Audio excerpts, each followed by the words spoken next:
Welcome to Locke Key Unlocked, a podcast about Locke Key that is under Locke Key right now. I'm Alex. I'm Justin.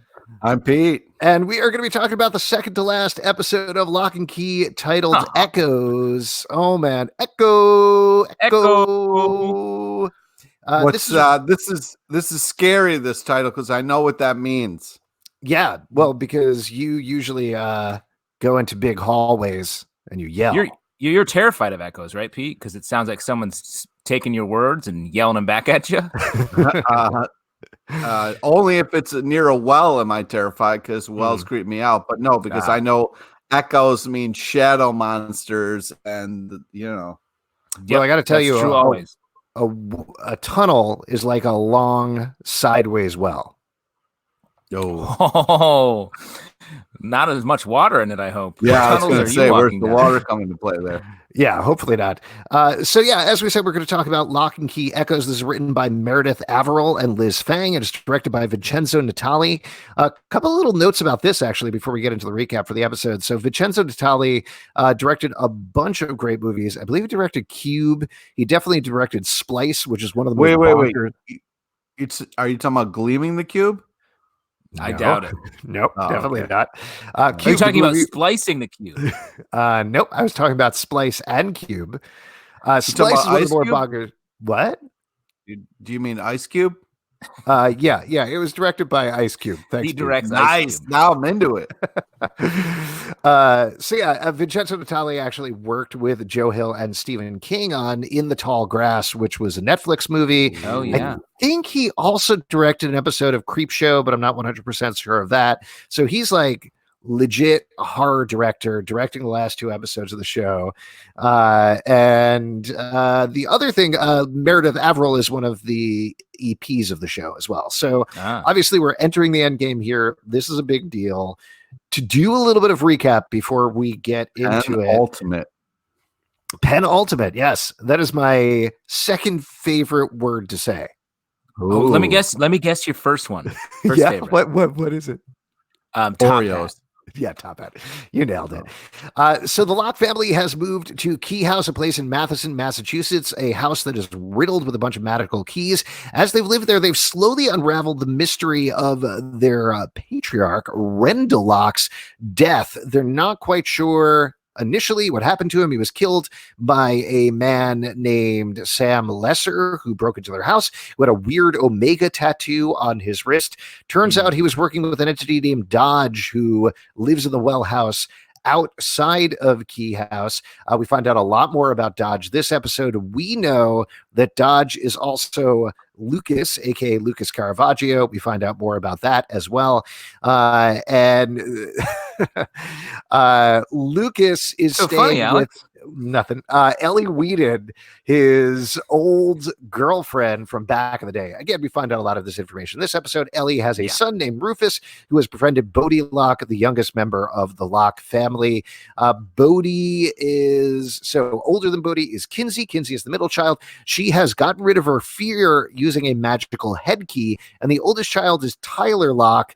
Tyler Locke has gone through a bit of a redemption of sorts recently, where he found out that it was not exactly his fault that his father died. He has embraced his destiny to be the new patriarch of the hero's Locke journey. Family. It's a real hero's journey.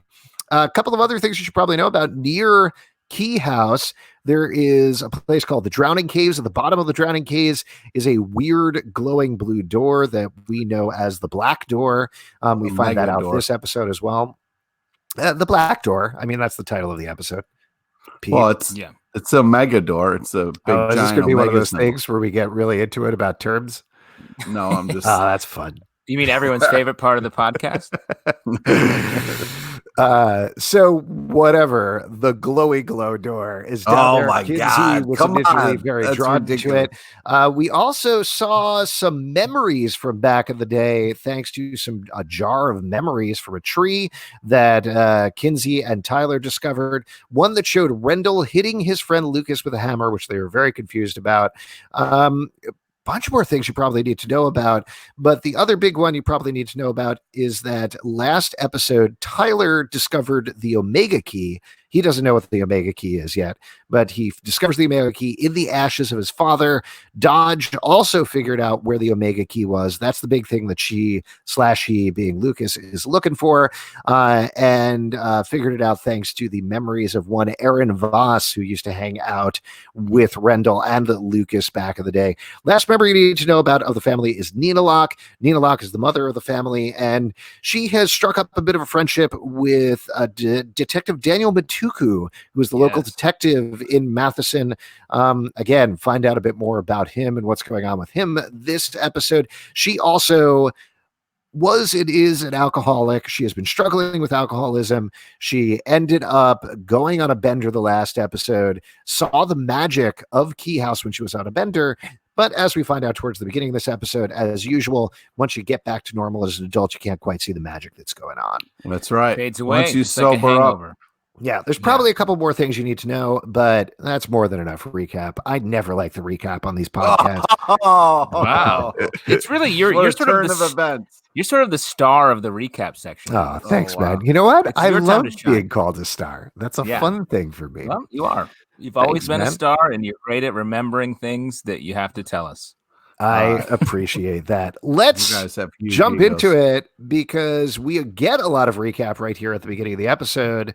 And this fills in a lot of the pieces that we've been missing so far. So actually, before we get into it, I'm curious to hear from you guys. As mentioned before, I've watched ahead. I've seen the finale. I saw this episode already, but I saw this episode too, which is why we're talking about it. I also watched it. I don't want to brag, but I watched this episode. Very cocky about it. Yeah, I have not watched the finale, so okay.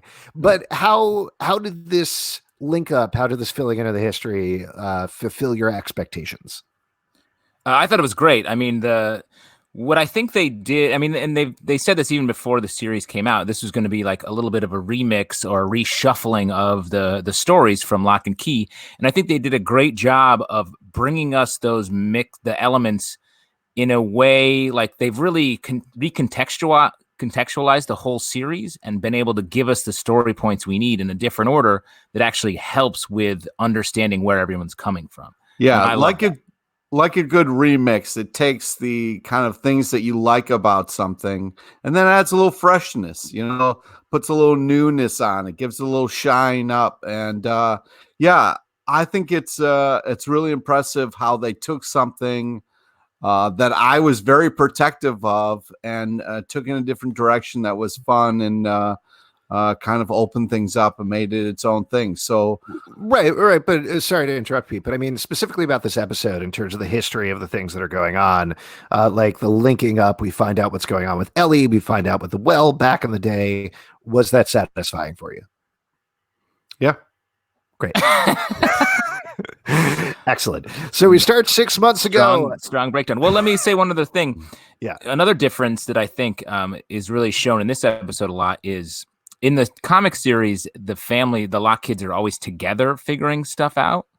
And this show, they're much more separated and sort of working separately to the same goals. Mm-hmm. And that's well done here with Bode. I was going to say, Bode puts a fucking end to that shit. Well, and I was going to say, we're actually taping this podcast in 3 separate locations, and it's the same sort of thing. We're 3 people trying to meet the same goal. We're the Locks. Right. Yeah, we're the Locks. Yeah, we should have called this podcast Got It on Lock. And it's easy to break down which one of us is which. Oh, right? Yeah, sure. I mean, we don't even need to say it. We don't even need to say it because obviously Pete's Bode, Alex is Kinsey, and I'm Tyler. Yeah, no, there's no doubt about it. Wait, why am I Kinsey? Yeah, you're definitely Kinsey. Wait, why am I Kinsey? Kinsey's a little creepy and a little dark and a little, a little weird. It has no fear, and also has 2 guys totally into him. No. And I'm Tyler because my name's Justin Tyler. Exactly. That's the main thing. Okay, so 6 months ago, Ellie is letting students off a bus, and she sees the news about Rendell dying, immediately calls Mark Cho, her friend back in the day. We find out, as I believe you suspected, Justin, predicted. That but yeah, you nailed it. That was Mark Cho. That was Ellie on the phone from the very first episode. she sees in the footage the Omega tattoo on Sam's wrist and immediately realizes that exactly what's going on. And we see Mark kill himself. So we get that loop back to the very first scene, which I think is great.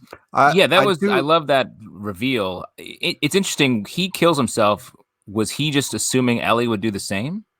Or he was the secret keeper? Yeah. When you make it like a secret pact with people, and then you enact a protocol to be like, hey, listen, so-and-so just died. You do the right thing and you set yourself on fire and blow up your whole house. I think that's the kind of pact that people make, Right. Talk about a raw deal. If we ever fulfill the pact that we're doing, I'm going to blow up my whole house. Yeah. You're the Mark. You're the Kinsey and the Mark. If I ever make it away from you guys, and then you're the Tyler and the phone Ellie. Call. Yeah, Pete is the Bode and the fear monster. Yeah, no, Pete's the well. No, don't you dare! Ironically, because you're so deep. You're so deep, Pete. Fuck you. And you're full of scary things. And people do throw coins in your mouth and make wishes. So actually, now that I think about it, Pete, you have a lot of qualities. Share a lot of qualities with the well. Well, here we go. Then 3 months ago, Ellie and Rufus are talking about Key House. Coincidentally, there's a knock at the door and Lucas is there. Interesting thing I thought about this, that there wasn't exactly like link up between Lucas showing up at the door. Like they fed you the thing about Mark Cho, and I think a totally reasonable way. The thing with Lucas showing up at the door, they didn't really feed you, okay, this is Dodge after she got out of the well using the anywhere key, killed the guy in France, got some new outfits, ate a bunch of stuff, and then she went to the house. Yeah. But I don't mind that, because I mean, we've seen that. We know all of its information. Yeah, we don't have to. The show treats us with the intelligence. Yeah, we don't have to see her grocery shopping and picking stuff up and checking stuff off her list. I mean, I don't know. I might appreciate some grocery shopping in this day and age. Just watch some people do it in a reasonable, calm manner. Oh, man, you remember that? Oh, those were I have a question, though. Age well. Go ahead. Why didn't Lucas stock up on a bunch of toilet paper? Yeah, right? Could have made a bunch of money. Doesn't he know what's happening? So Ellie goes to Key House, goes down to the ping pong room again. Another filling in the blanks here. She finds the Crown of Shadows over a light. How'd you feel about that one? Because you were pretty hard, Justin, on where they've been hiding the keys. Well, it was especially it was the crown. It wasn't a key. Yes, but it's still an important component hidden, and we learned that Mark Cho hid everything, and he must have done it in a real fucking hurry, because he was just like, shadows, light, perfect. I don't need to think about this. Well, I'm going to kill myself in a bunch of years. Yeah, it's pretty well hidden, though, which I'll give him credit for. That's pretty well hidden, the way where it was hidden. No, that's hidden. Like, that's where you hide something you don't want a kid to get. This is a magical item. I will say, so my kids in their room, they have a laundry basket on the other side of the door, and my son really likes to take all of his clothes when he's changing into his pajamas and throw them over the door. All the time they get stuck on the top of the door, and he kind of forgets that they're there until we're like, hey, you have 5 pairs of pants on top of the door. That's basically what Mark Cho did. Wow. No, that's a crazy story that I don't even know. Wait, you're going to bat for this crown hiding spot? Yes, I thought it was a pretty good hiding spot, and Ellie was been looking. She knew something was in that basement. And was looking. She found it in like 2 minutes. She found it so fast. She did. That's not even a good hiding spot if you're playing hide and seek. Oh my God, you're just hiding it out of the way of normal people, but the people who are looking for it should be able to find it fast. I thought it was a good spot. Ellie's the bad guy in this situation. He should have left some clues. He should have been like, look for the Crown of Shadows in the neighborhood that is very heavily Jewish. And she would have been like, Crown Heights. Crown Heights. The crown is high up. No, there's so many Jewish areas. You can't even say just pick Crown Heights. There's a very specific historic thing about Crown Heights in Jewish neighborhoods. So. Sure. Let me throw this out, Alex. I think that clue is too difficult. That would require a lot of guessing. Oh, okay. especially if he was just hiding in the same spot where he ended up hiding it, which it could have been just like go near a light bulb and look up, like you've done 1,000 times. Well, anyway, you change she does that light bulb, you find the crown. It's over. Yeah.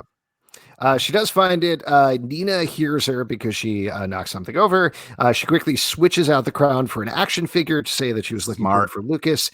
I liked how they refilmed these scenes from Ellie's perspective, which I thought was nice.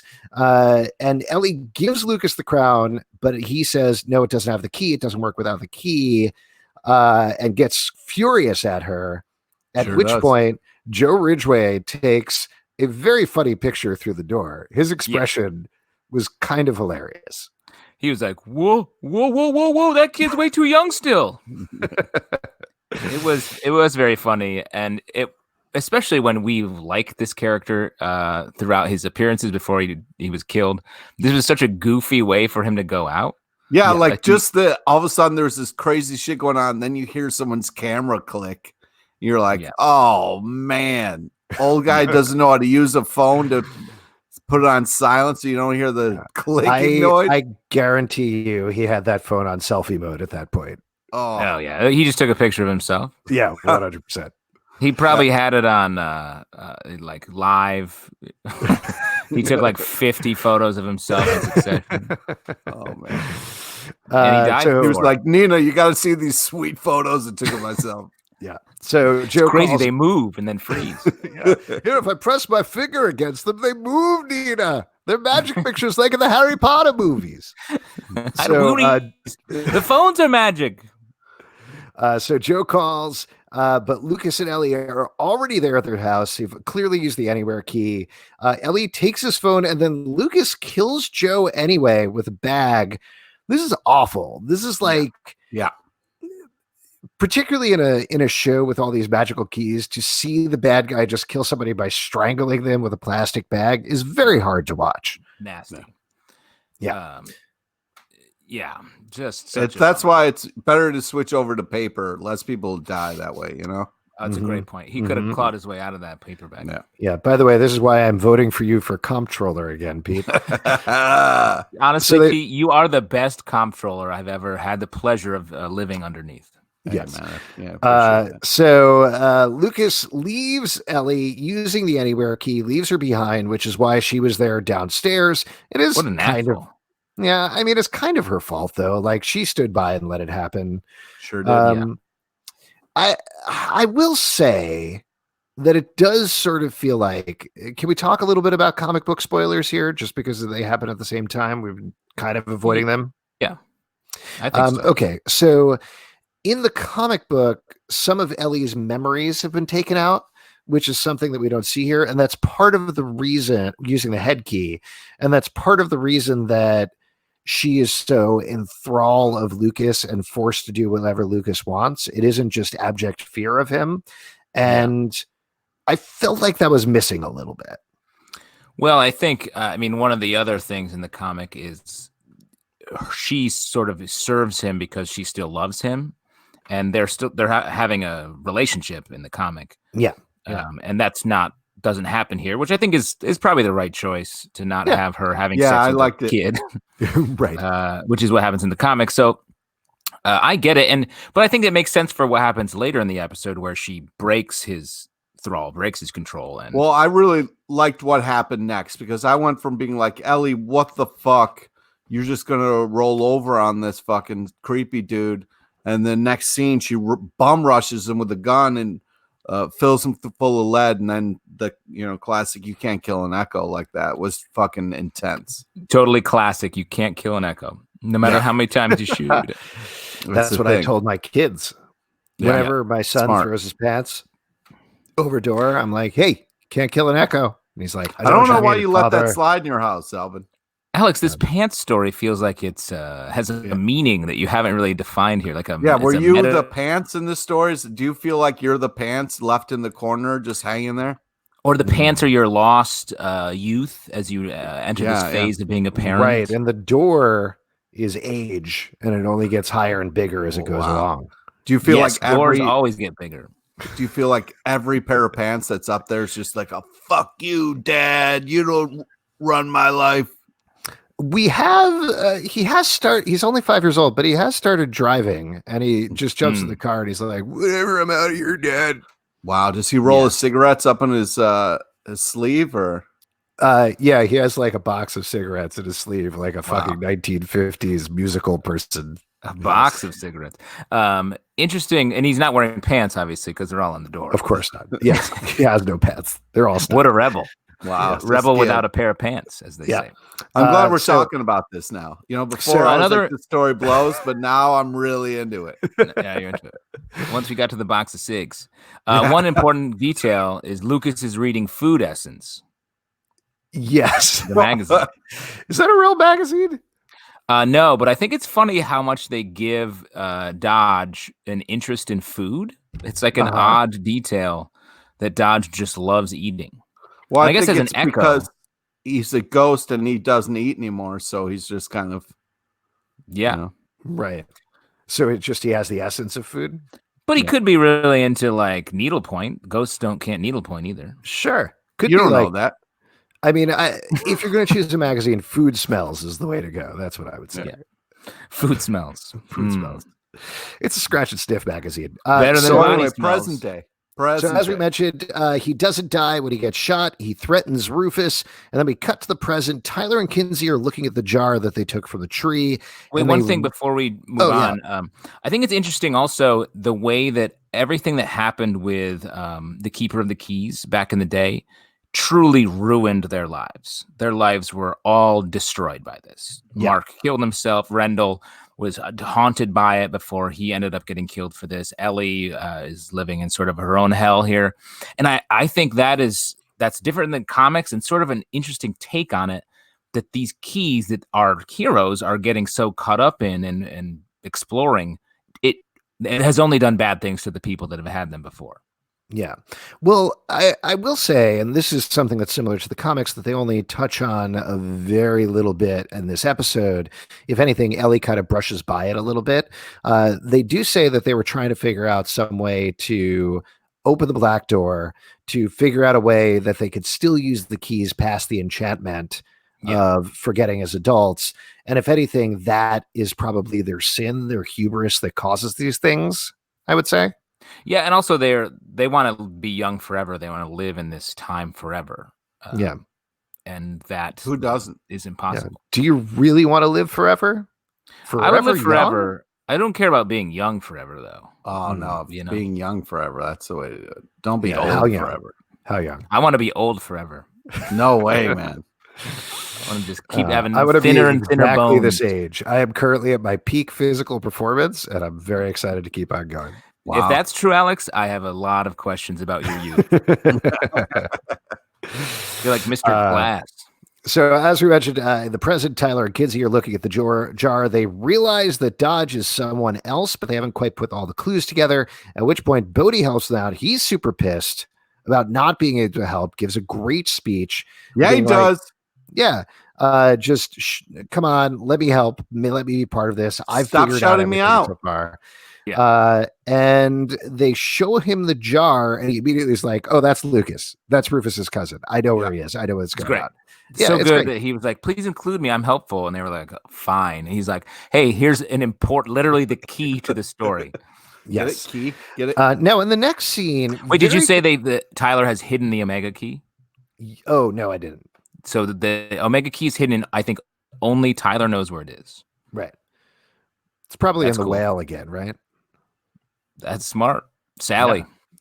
Yeah. Sally the whale. Sally. Chris stuffed animal.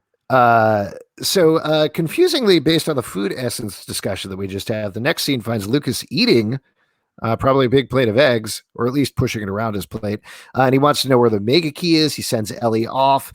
We get a quick scene of Nina looking at the urn. She's already forgotten the magic, but it's like scratching at the back of her brain. Yes. But she seems very quickly settled, very quickly past her whole alcoholic episode, I think. Yeah, I mean, we get some, pardon the pun, echoes of it here. She, in a couple scenes, she empties her bottle into down the sink. And a moment where it seems like she might take a drink, and then she ultimately decides to pour it down, which is great. And then later it connects her with Mutuku. Yeah. So she's still dealing with him. She is. So let's see, where were we? So Bode rides over to Rufus's house. He skipped school, and he reveals to them, "We have the same enemy. Please help me stop Dodge. Yeah. Help me stop Lucas." So Rufus shows Bode the crown of shadows. Bode kind of remembers where the key is, and he says, "We're going to use it as a weapon against Dodge." So all the heroes are starting to get together here, and then we get a scene. Look, I love the height discrepancy between Bode and Rufus. Oh my god, it's crazy. It's I mean, so they're both funny. great, Yeah. but so different. Yeah, And that I think it's just another visual thing that would have never come out of the comic. Like it's such a show only thing, and it's just very cool. Love how they lean into it because they're always showing them in a 2-shot together, and it's like they're like friends and equals, but wildly different. Yeah, just you want to think about that. Like the joy you get from seeing that would be like the joy I get to seeing Wolverine the right height on film. That would just be unbelievable, non-stop enjoyment. For those of you that don't know, Pete is a huge Wolverine fan, and he doesn't like Hugh Jackman, I think, as a person, because he's too tall to play Wolverine. I'm just saying if they did some movie magic, really shot him so he was shorter than everybody, it's a key part of who Wolverine is. That's the one thing in movie making. That's the one thing in movie making they never conquered is having short actors with tall actors. Yeah. What if they got a tall actor but like sawed him off at the knees? Smart. Yeah, that would be cool. And I should note that I'm the tallest member of this podcast, so I think there's a little bit of anger. I think there's a little bit of anger in there. Would you want to see Jackson Robert Scott, who plays Bode, as the new Wolverine, Pete? He seems about the right height. Yes. No, I think the girl who played X-23 is perfect. She should keep playing the role. But I do want to say, though, that Rufus... we should not get into this on our Locke Key podcast, but you're annoyed that Hugh Jackman played Wolverine, was too tall. So your perfect choice for Wolverine is another character who is not Wolverine. Yeah, but she's great. So my I'm not disagreeing with you. My point is, Rufus is such a well casted character in a way that I didn't expect with the comic, and like the fact, like Justin was saying, they're having so much fun with that and leaning into it, and it is just such a joy in this kind of like tense time.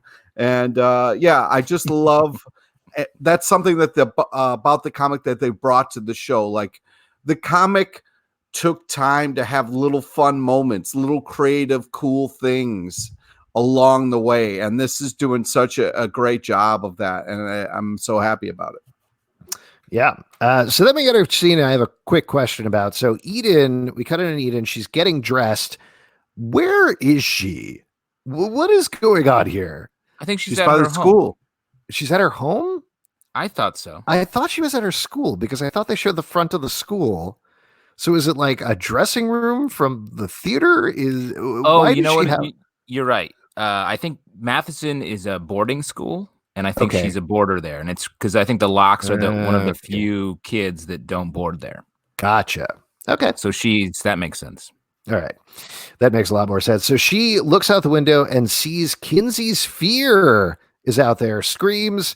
She immediately is pissed at Kinsey, goes up to her, says she's annoyed at you and your Santorini squad, I think she says, needs to leave me alone, which is very fun.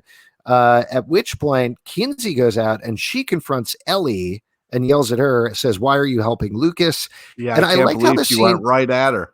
Well, I like how the scene played out because this could have been a very simple, like, "You have no idea what you're talking about." Ellie walks away, but there's a moment where Ellie stops and is like, "I need to protect my family." Yeah, and I like that. I like that turn. Well, I think this show does a great job of constantly making you feel something for the villains, except for Dodge. But like Sam, we get in Sam's head. Ellie, same thing. Like she's just a victim of her circumstance in a lot of ways, and this is a great way to make us sort of feel some sympathy, even though she's not being good when she's doing it. Yeah. So Nina finds the booze. She dumps it out. There's a moment of doubt there, but she gets rid of it. I like that. A quick little scene as well. But then Logan, Eden, and Jackie confront Tyler and Kinsey. Tyler wants to bring in his friends on everything. Coincidentally, they show up at that exact moment, at which point the fear attacks Eden. There's a big fight scene. Logan knocks it away, and this brings the whole truth out. And I love this move at the end here, putting together like this new Keepers of the Keys, if you want to call it, new Scooby Squad, whatever it is. It's great. Scooby Squad is from a different program. They're the Keepers of the Keys. Oh, okay. The Scoobies are from, of course, Buffy the Vampire Slayer. Yes, famously. So I really like the moment where Eden is flattered by the whole fear monster thing, and that was pretty cool. And I love Kinsey's honesty. Like, my fear attacks what I'm afraid of. Yeah. And she's like, "You're afraid of me?" She's like, "You're intimidating." Like, I love how honest that whole bit was. Yeah, it's great.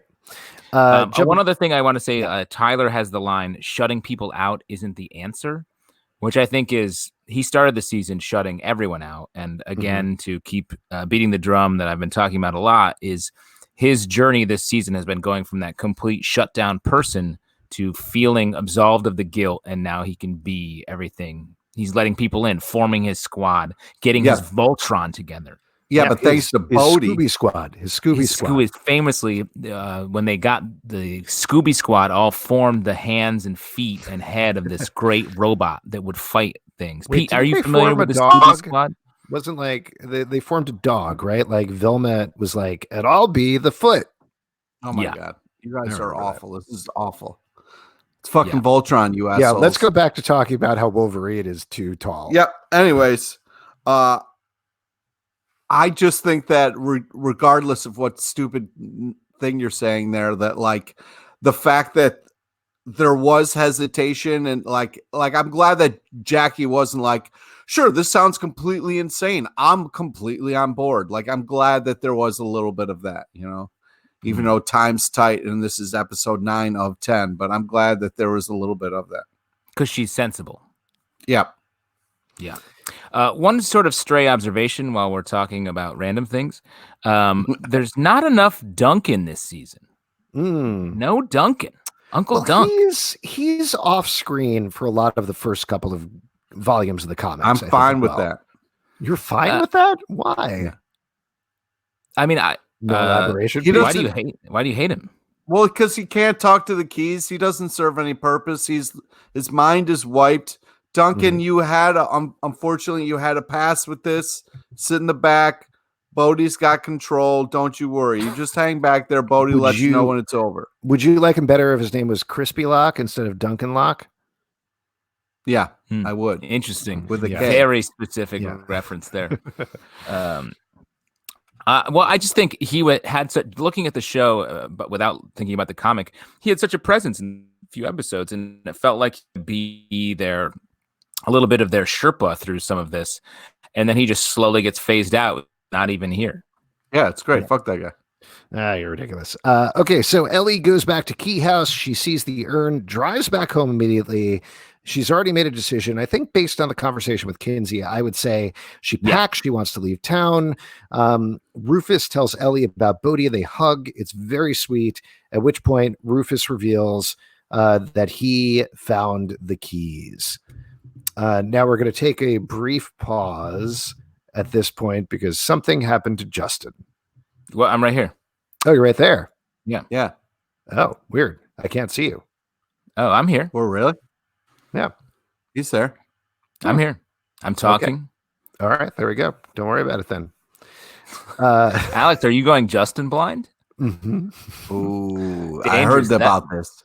That it happens to people. It can really affect your life. Well, again, I'm in my peak physical performance. Oh boy. Not possible. Physically not possible. All right, let's keep powering through then. So Tyler tells Logan and Jackie about the keys. I was a little 50-50 about this bit, but they're like, if you got magic keys, prove it. And so he uses the matchstick key to burn a book, which on the plus side, I like the fact that it looked like they used practical effects to do this. On the downside, that's a trick that I've seen magicians do. So what? Well, it just felt like I would not be convinced that somebody had a magic key. He had the key, and then based on that. If I showed up at our show and lit a book on fire, you'd be like, bullshit. You're just a magician. Yeah, absolutely. Fuck you. That's just magic. But Alex, I don't even know the 3 different parts of a magic trick. Really? Well, what would you say? Do you know the third part of the magic trick? I mean, I don't know if I had to just straight out. Oh wait, I know. A clone of you has to die. I think no spoilers. Spoilers. I think the third part is the prestige. And I just want to mention again, Pete slamming Hugh Jackman on this podcast. Calm down. Let Hugh have a chance. No. Well, anyway, he shows it. They're totally convinced, except for Jackie, who kind of runs off. Meanwhile, as we mentioned, Eden is getting fixed up by the nurse. Kinsey tells Eden the truth. Jackie, though, needs a minute. She leaves Tyler. Kinsey, at this point, talks to Scott and Gabe and is like, you know what? Oh, my God. I like both of you. You're both great guys. Why don't you both date me? Kinsey, just your a little bit of a confidence thruple. is, your A little bit of a confidence is a thruple, little Pete. too much right now. It's called the thruple, Pete. Yeah. Yeah, Thruple. sure, It's a but thing that people that's do. It's a totally normal thing, Pete. Everybody okay, likes cool. thruples. I mean, hey, everybody gets to live their life, you know. 90% hey. of all relationships are thruples. Wow. I'm sorry. That's a What was fact. that percentage? That's a What fact. stats have you been 90%. reading, Alex? Yeah. What was that? Oh, Alex has a little drink too. I do. I have a Southern Tier IPA, if you must know. Lovely. I'm having a French wine. I'm having water because I'm a professional. But what nation is your water from, Pete? Fiji. Wow. Oh, wow. Very fancy. Somebody's a fancy dad. Oh yeah. Well, Everybody locked anyway, in here. what do you think? Should Scott and Gabe both date Kinsey? Pete, I mean, you're that's gonna say no. that's definitely I don't have any fear or foresight to think that's going to work out because they're not going to get along. They couldn't even be in the same room together like an episode ago. Yeah. I also think it's interesting that this generation's keeper of the keys are Jackie, Logan, Eden, Gabe, Scott, and the Locks. That's a wild mix. Yeah. But I just feel like Scott. I don't know. I feel like Scott should just point out, like, but Gabe is a douchebag, and he only just started to recently become cool. Like, why are you lumping me in with this fucking guy? I don't know. Well, we'll see what happens. Meanwhile, Nina goes to church for an AA meeting. She's about to turn around when she sees Daniel, and they go to get coffee together. Ooh. So again, perhaps a little romantic pairing happening there. Yes, I really liked between... detail on the sign, Friends of Bill. That's like shorthand code for AA meeting. Pretty cool that they put that in there like that. Yeah. Do you think that Nina should date Daniel and Gabe or Daniel and Scott? Or Daniel and coffee? I don't know. There was a bunch of people at that meeting. It seems like she had her, her pick. By Alex's logic, they're all in thruples. Yeah. And that's pretty sound logic, I gotta say.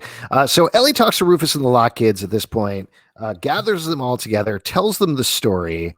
Rendell became obsessed with opening the black door, so shades of Kinsey. Then Lucas got hit from something on the other side. She mentions that as they open the door, things fly out of the door, sort of like bullets, and Lucas golden bullets, which is very cool, and only positive things happen when gold is around. Ellie at that point says, you know what, I'm going to show you what happened. She uses the head key to show Kinsey and Tyler, and in a very weird move, leaves Bode and Rufus behind. Yeah, that was weird. I mean, it ends up fine, basically. I thought it was going to end up way worse. I was like, that's such a horror movie move to be like, oh, you two stay here to keep guard. You two children. You're the youngest, right? You guys don't know what you're doing. Why don't you watch and make sure the murderer doesn't murder us? Yeah.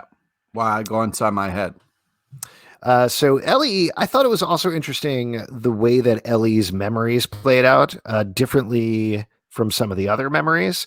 Yeah. Like we've kind of seen this before, but it was so specifically going down to the ping pong rooms, seeing the memory. They were inside the memory at that point. So to me, that says that it's very visceral to her, that it was years before, but it happened in a very real way. Here we get to see Lucas going nuts, killing most of the keepers of the keys until Rendell hits him with a hammer to stop him. And Duncan's devastating. Duncan sees it happening, which is why they have to remove his memories. So again, filling in a lot of the pieces here.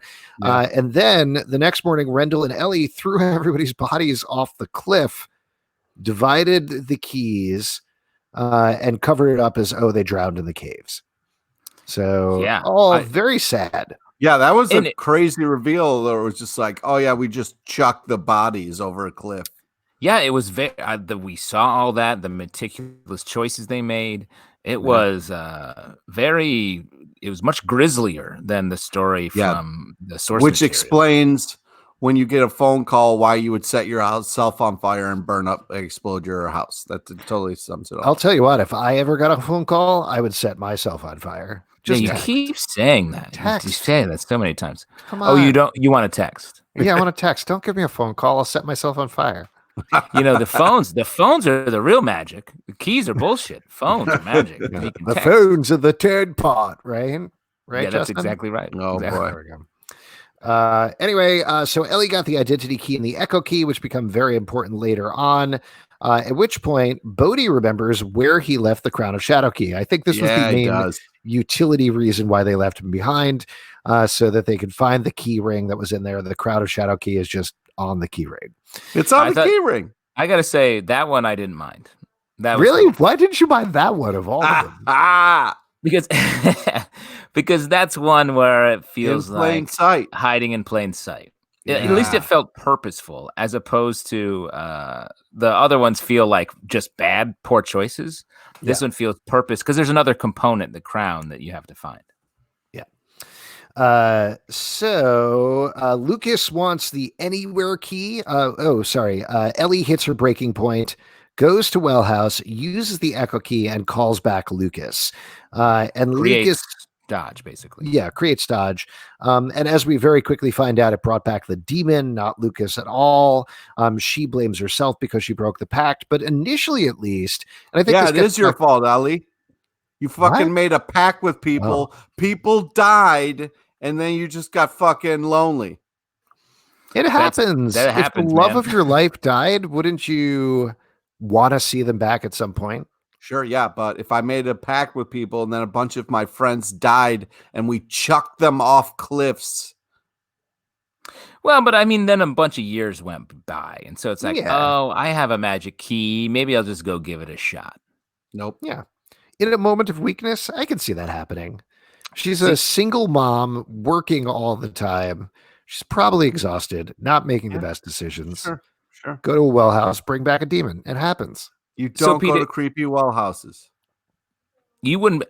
You would rather do the Mark Cho thing and be like, "Hey, I made a deal. I better burn myself up." Because Mark Cho could have easily gone back to Key House and helped shit out, or like hid the keys better or something. He already lived through that once, man. That's why he went out on his own terms. It was like, yo, listen, this shit's coming back around. Guess what? I'm going to try to take as much information with me. I'm blowing all this shit up. But it didn't work at all. It was a bad choice. It gave Dodge so much more power because other kids had to figure everything out on their own.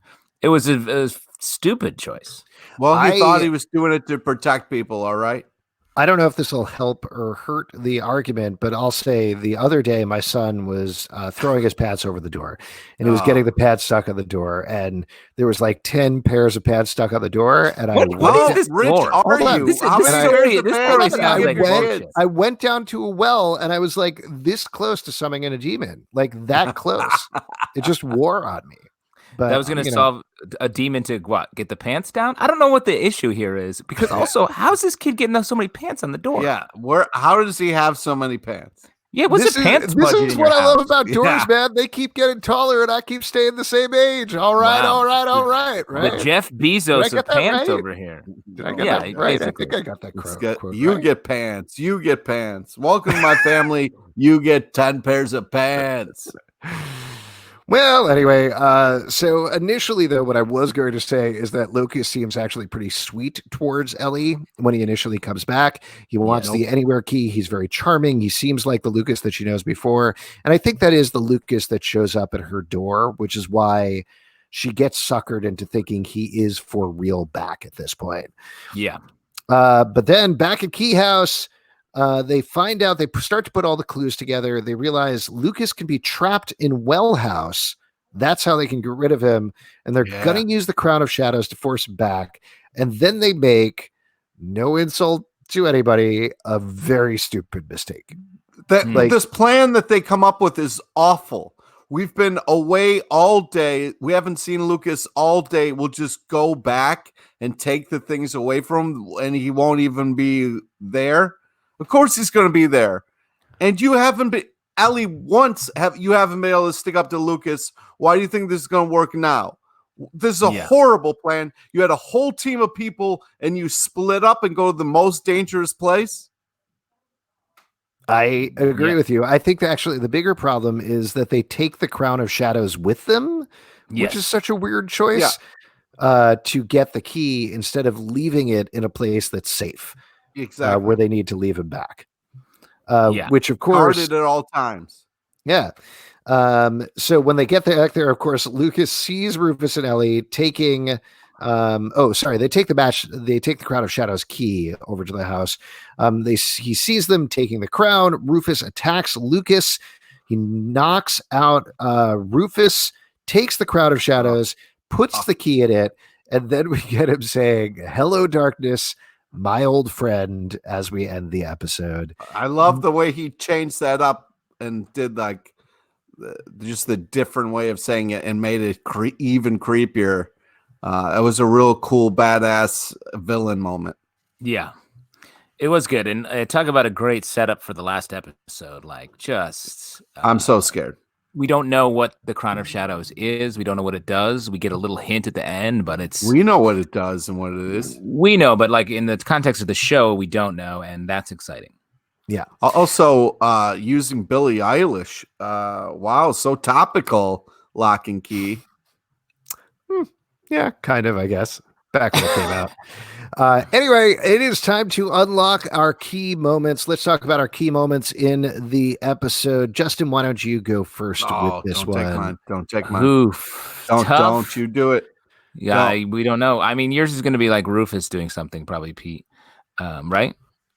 No, I'm not going to say anything because I don't want you to steal mine. We'll go first then. All right, great. Bode is the key, like always. But I think his demanding not to be shut in led to Tyler also taking on this kind of mentality of including people instead of excluding people. And that's the thing that they're still not realizing is that powers and numbers, when they're together, they can take down the bad guys, but if they split up, it's just it's no bueno. So I felt like the key moment was Bode sticking up for himself. That had a domino effect for other people sticking up for themselves. That's true. And I feel like I still think Bode and Rufus to save the day.